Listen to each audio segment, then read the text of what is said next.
Thank you, Reverend Laurie. Dearly beloved hard hats, we are gathered here today. Imagine yourselves around my mother's kitchen table, staring at the monstrosity in front of us. Okay, on the count of 3, we're going to do our Home Alone scare look. 1, 2, 3. It is 12 hours before D-Day. Walking down the aisle.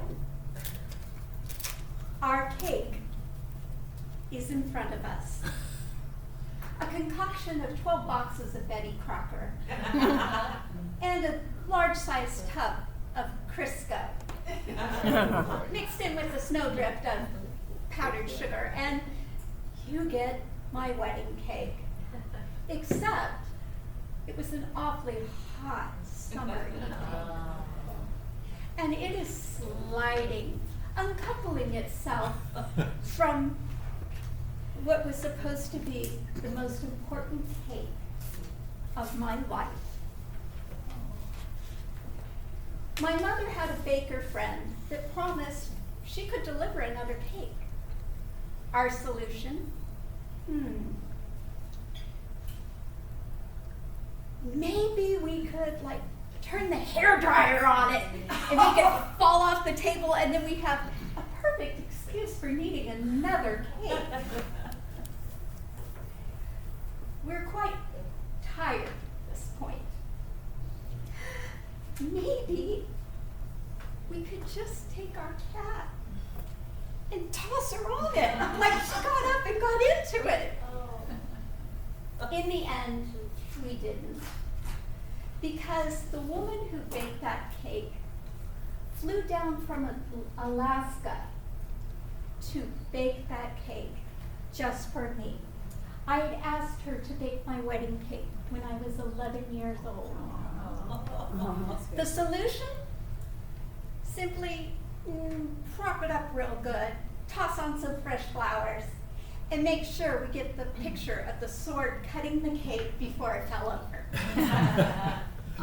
The point I'm trying to make, hard hats, is at that moment, so much was focused on the wedding, and very little was focused on the marriage, the important part of the whole thing.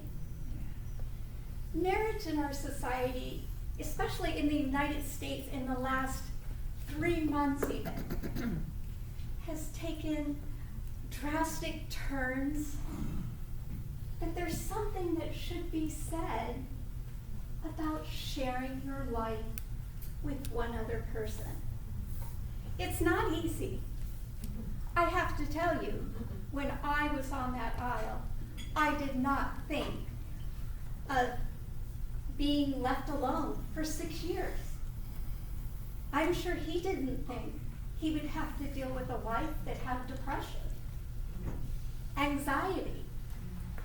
There's all the normal temptations and struggles that come with marriage. But in the end, we are fortunate if we find that person.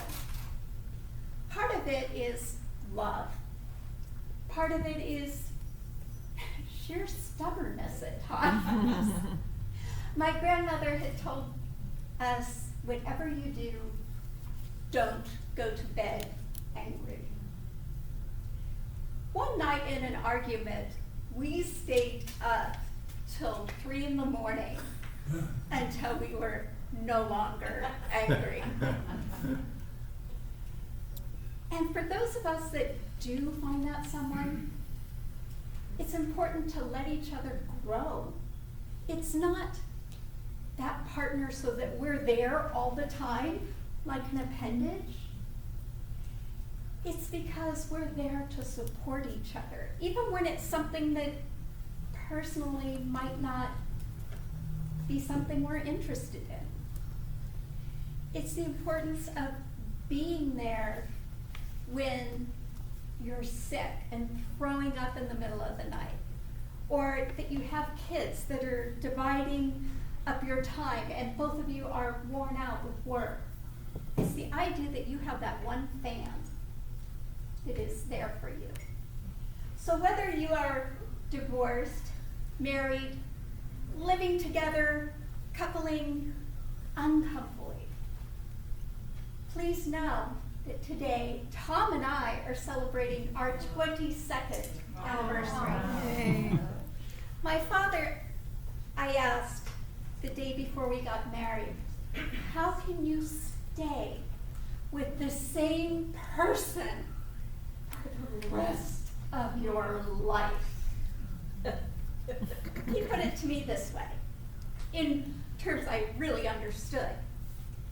He said, Mindy, dating is like that shiny pair of shoes that you just gotta try on, that you just gotta have, the ones that might even be on sale. And he said, but marriage is that most comfortable, most dependable pair of shoes that might be scrunched up a little bit, but they are the best shoes that you turn to no matter what.